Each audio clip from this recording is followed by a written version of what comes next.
और अब बात प्रियंका गांधी से जुड़े एक विवाद की।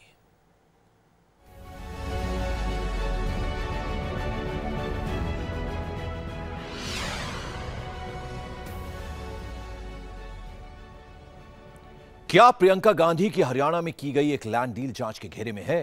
यह सवाल उठ रहा है उनके पति रॉबर्ट वाड्रा के एक जमीन सौदे की वजह से, जिसमें उन्हें 50 करोड़ से भी ज्यादा का मुनाफा हुआ है। सवाल उठाए जा रहे हैं कि क्या वाड्रा की लैंड डील के पैसे से ही प्रियंका ने जमीन खरीदी?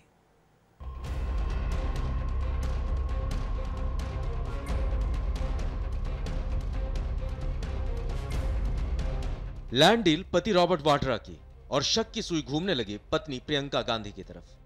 शक यह है कि प्रियंका ने हरियाणा के फरीदाबाद में उसी पैसे से प्रॉपर्टी खरीदी जो कि अवैध रूप से लैंड डील में उनके पति रॉबर्ट वाड्रा ने कमाई। सवाल नंबर 1, प्रियंका ने फरीदाबाद के अमीपुर में प्रॉपर्टी किसके पैसे से ली? सवाल नंबर 2, क्या प्रियंका ने प्रॉपर्टी अपने पति की कंपनी के पैसे से खरीदी? सूत्रों के मुताबिक प्रियंका गांधी की एक लैंड डील को लेकर शक जताया गया है। प्रियंका ने 2006 में फरीदाबाद के अमीपुर में जमीन खरीदी। उन्होंने 15 लाख रुपए में 5 एकड़ खेती लायक जमीन खरीदी, लेकिन साल 2010 में जमीन को 80 लाख रुपए में बेच दिया। यानी प्रियंका ने 4 साल में 4 गुना से ज्यादा मुनाफा कमाया। लेकिन सवाल मुनाफे पर नहीं, बल्कि इस पर उठ रहे हैं कि प्रियंका ने जमीन को खरीदने के लिए पैसे चुकाए कहां से।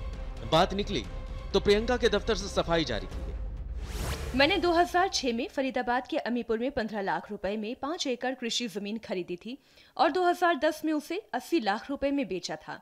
ये खरीदारी स्काईलाइट हॉस्पिटैलिटी समेत दूसरे जमीन मामले में 6 साल पहले हुई थी। ये प्रॉपर्टी मैंने अपनी दादी और पूर्व प्रधानमंत्री इंदिरा गांधी से प्राप्त संपत्ति के किराए के पैसों से खरीदी थी। कांग्रेस का आरोप है कि गांधी परिवार और कांग्रेस नेताओं को बेवजह परेशान करने के लिए पीएमओ में बाकायदा एक स्पेशल सेल बनाई गई है।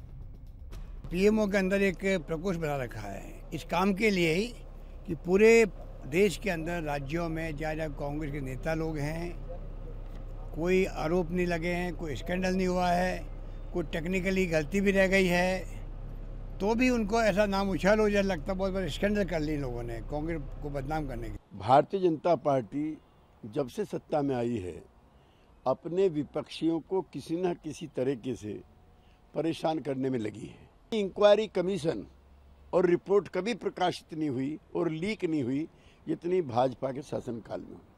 प्रियंका गांधी के वक्तव्य को जांच आयोग की रिपोर्ट के आईने में देखना चाहिए। अब आपको बताते हैं कि लैंड डील की जांच में प्रियंका गांधी का नाम कैसे उछला। असल में प्रियंका के जमीन सौदे पर उंगली उठी अपने पति रॉबर्ट वाड्रा की 2008 में हुई एक लैंड डील की वजह से।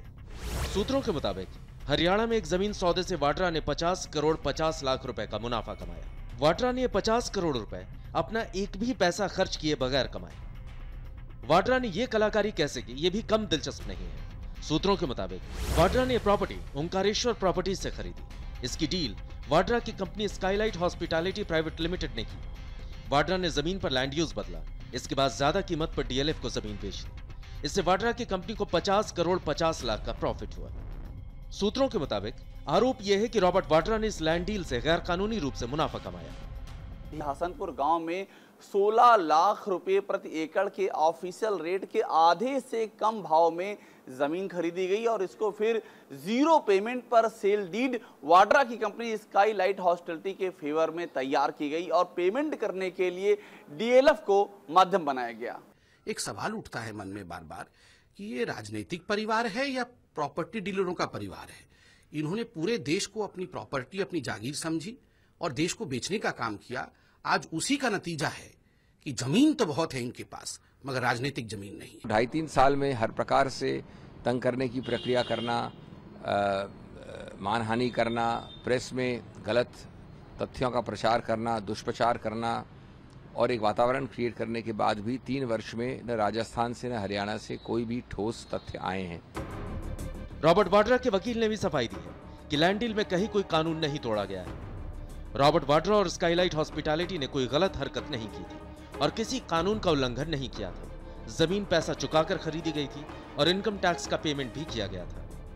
इस कमीशन ने अपनी रिपोर्ट पिछले साल अगस्त 2016 में खट्टर सरकार को सौंपी और उसमें कई तरह की चीजें सामने आई। अब पिछले हफ्ते ही इस रिपोर्ट को सुप्रीम कोर्ट को बंद लिफाफे में सौंपा गया। हरियाणा सरकार की जांच से गुजरने के बाद अभी मामला सुप्रीम कोर्ट में है। ये तो मालूम नहीं है कि इसमें जो रॉबर्ट वाड्रा ने पैसा कमाया वो उसने किसको दिया जा करवाई हुई है रिपोर्ट, तो जब वो सार्वजनिक होगी तो कार्रवाई भी होगी। असल में हरियाणा की मनोहर लाल खट्टर सरकार ने 2015 में ढींगरा कमीशन बनाया था। कमीशन को गुड़गांव के 4 गांवों में लैंड यूज बदलने के लिए लाइसेंस दिए जाने की जांच का जिम्मा दिया गया था। इसमें वाड्रा की company Skylight hospitality private limited को दिए गए लाइसेंस की भी जांच शामिल थी।